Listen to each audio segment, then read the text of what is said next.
Hello and welcome. In part two of this video, we're going to be taking a look at derivatives again, and we'll look at a couple different notations that we might be using in different circumstances for the derivative.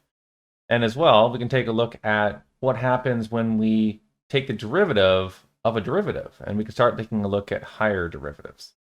So first of all, let's take a look at these two notations that we often use for derivatives, and they both have their uses. Now, just like calculus is attributed to two mathematicians, Newton and Leibniz, we also have kind of two competing notations. And the one notation that we saw in our last video was using a function f of x and then talking about its derivative as being f prime of x. Now, if you think about where this came from, we use the idea of slope. And slope, if we think about in terms of just a straight line, is rise over run, or it's a change in y over a change in x. And we computed the slope of a tangent line by taking the slope of a secant line and minimizing the distance between the 2 points. So we found the slope of the tangent line by letting delta x approach 0. Now, as this small change in x gets infinitesimally small, we start to lose grasp of how little of a difference that is. And instead of calling it delta x, we can actually use dx as a very, very tiny change in x. And this is called a differential. And whenever we're trying to see how a function changes with respect to x, we're really seeing what is happening at this infinitesimally small scale. For a very tiny value of delta x, or just dx, how is the function changing? And so the operation that we use to get from a function to its derivative is called differentiating. And just like most operations, we have some sort of symbolic notation. Just like when we are multiplying, we have a multiplication dot, or when we're using division, we have a division symbol. We have a symbol that represents differentiating, and the differentiating operator is d by dx. Essentially, we're trying to find the tiny difference in a value with respect to a very small difference in x. And so this is our differentiating operator. So when we write f prime of x, this is really equal to differentiating the function f of x. And that is really equal to our definition of what the derivative of f is. Now, of course, writing out the limit definition takes up a great deal of space, but just writing down the differentiating operator makes it much easier and more compact. And we know exactly what it means. We just need to find the derivative of the quantity that comes after the differentiating operator. And now this gives rise to a sort of second notation, because we're not always necessarily dealing with something written in function notation. Oftentimes, functions may be written as y equals some expression. And also, we will be taking a look a little later at equations that are not functions, but we still wish to find the rate of change of a quantity. But let's start off with y equals a function of x. If we want to look at the derivative, we can differentiate y, and that would be if we wrote down the derivative, we would use the differentiating operator, and we would have d by dx of y. Well, if you think about this a bit like a fraction, we could just write dy by dx. And now this is the derivative of the quantity y with respect to x, as opposed to f prime x, which we tend to just use for functions. Okay, so to summarize this, if we are talking about a function, then we could start off with a function in general being of the form f of x. And if we wish to differentiate that, then the derivative of f of x we would just write as f prime of x. But if we wish to talk maybe about some sort of quantity or some sort of variable, y, and we wish to differentiate that. Differentiating a quantity y, we could just write as dy by dx. But these are going to be equivalent. They both mean the derivative. F prime of x is the derivative of a function. Dy by dx is the derivative of the quantity y. But they are both with respect to a very tiny change in x. They are both looking as functions or quantities with respect to x. Now, as I mentioned earlier, there are two mathematicians that are credited with the invention of calculus, Newton and Leibniz. And this second notation, dy by dx, is referred to as Leibniz's notation. And it's definitely more useful in some cases, particularly if we're not dealing with a function and we're just talking about a quantity in some sort of equation. So it's very good to make sure that you are comfortable with both of these notations. The differentiating operator, d by dx, is also very useful. That is just a convenient way to say that we want to take the derivative of something. We want to look at its rate of change. Now, x is not always going to be our independent variable. Sometimes we're going to be taking the derivative with respect to time, and we want to find out how a quantity varies with respect to time. So we would use d by dt in that case.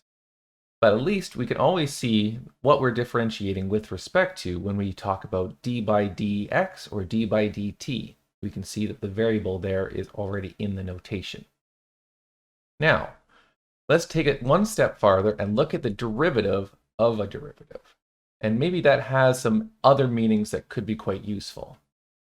All right, if we apply the differentiating operator to a function, we write f prime of x. If we take a quantity y and we look at its derivative with respect to x, then we call that dy by dx. And this is known as the first derivative. And both of these can still be in terms of x, and so it would make sense that we could still take the derivative of this result.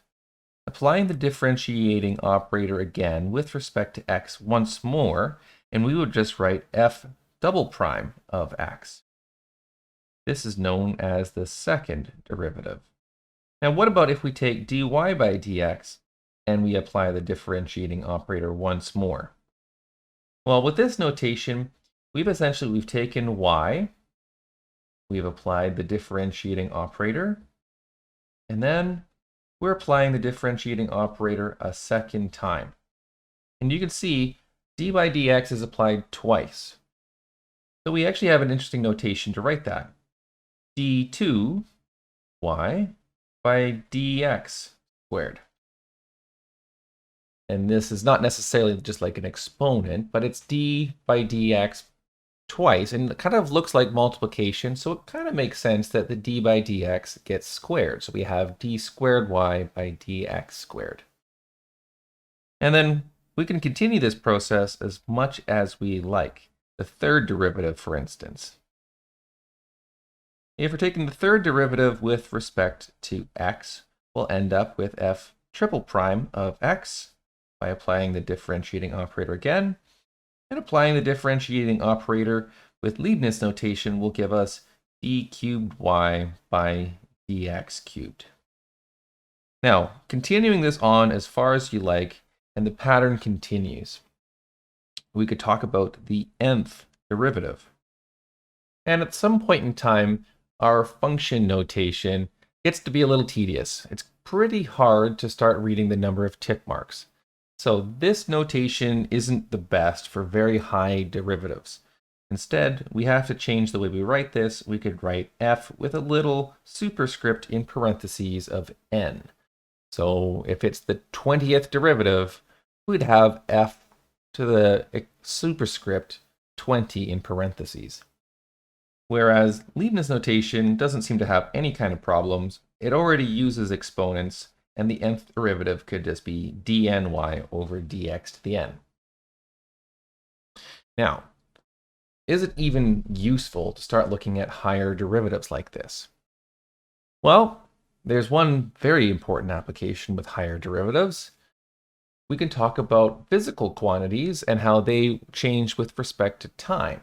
And one particular quantity that we might look at would be the position of a particle, a position of some object, and we can take a look at how that changes with respect to time. For an example, if we start off with S, denoting position, we may also want to think about that as being position at a certain time, and we could write that as a function of time.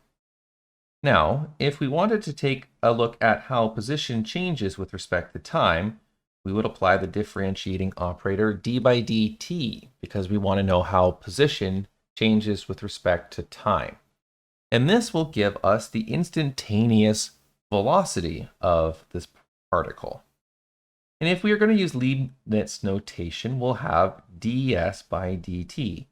But if we want to use function notation, we'll have s prime of t. Now, one of the main uses for Leibniz notation, ds by dt, is to find out what the units of the derivative are. If s is measured in meters, and let's say time is measured in seconds, then velocity, you can see, will be meters divided by seconds, s divided by units of t. Now, we can still continue this process and look at a second derivative with respect to time. In Leibniz notation, we will have d squared s by dt squared. But in function notation, s double prime of t. Now, we're talking about the rate at which velocity is changing, and that's known as acceleration. Leibniz notation, once again, is great for finding the units. D squared s, so we'll take the units of s, by dt squared, so we'll take the units of time to be squared. And we get units of acceleration in meters per second squared. And this process continues onward. If we wish to find the rate at which acceleration changes, then we can take the third derivative and we can look at how the acceleration is changing with respect to time. Okay, well, let's take a look at an example from the previous video and see how the graphs of f prime, and f double prime compare. Okay, going back to our example, from last video we had f of x as being a cubic function, and we saw that the derivative of f was a quadratic. And we take a look at wherever the original function was increasing, we saw that we had a positive derivative. Wherever the function was decreasing, we had a negative derivative. Now it's time to take a look at the second derivative. Now, you may want to pause the video and try it out yourself. Using the limit definition of the derivative, take f prime x and look to see if you can compute the expression for the second derivative f double prime x. Okay, so using the limit definition, we see that f double prime x is 6x minus 4. Now that just becomes a nice linear function. So let's see if we can plot that as well. Okay, once again, I am going to just find the x-intercept, and because this is a line, I can also find the y-intercept. We have a y-intercept of negative 4, and we also have an x-intercept of 2/3. Now with those 2 points, and maybe if you want to include a third point for consistency, we can draw the graph of f double prime. Now there is a relationship whenever we look at any graph and the graph of its derivative. So taking a look at the graph of f prime x and the graph of f double prime, we can see that we do have a particular value here where the function f prime of x is horizontal, and that corresponds to this x-intercept. So it might be worthwhile just to remember that if you wish to graph the derivative of any function, it's best to maybe start taking a look at where we have horizontal tangent lines. And that horizontal tangent line is where we have an x-intercept of our derivative. In addition to that, you can see that our function f prime of x is decreasing and then increasing. And our green function f double prime is negative to the left of that x-intercept and positive to the right of that x-intercept. So that still confirms the relationship between any function's graph and the graph of its derivative. But what about the graph of f and the graph of its second derivative? If we take a look at the original function f of x, then we can start thinking about the acceleration. And we can see that we start off with a positive slope. And that's also because you can see here on the red curve, we have a positive number. And a positive slope is slowly getting smaller, approaching 0, before it starts to become negative.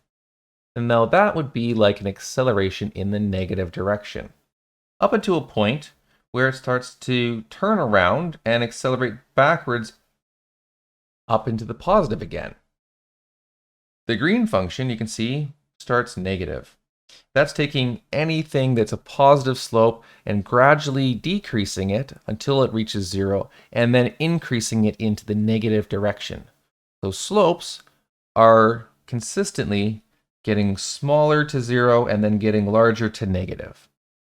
But at a certain value here, which corresponds to 2/3 on the blue curve, then we take this negative slope and it decreases to 0 until it starts increasing in the positive direction. So you might want to think about a negative number going to 0 as actually increasing in the positive direction.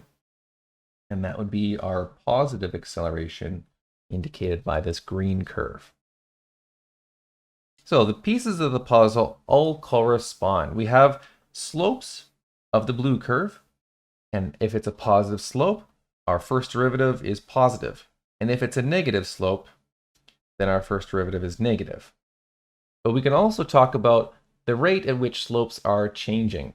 And if the slopes are going from positive and increasing in the negative direction, they'll get smaller until eventually they become negative.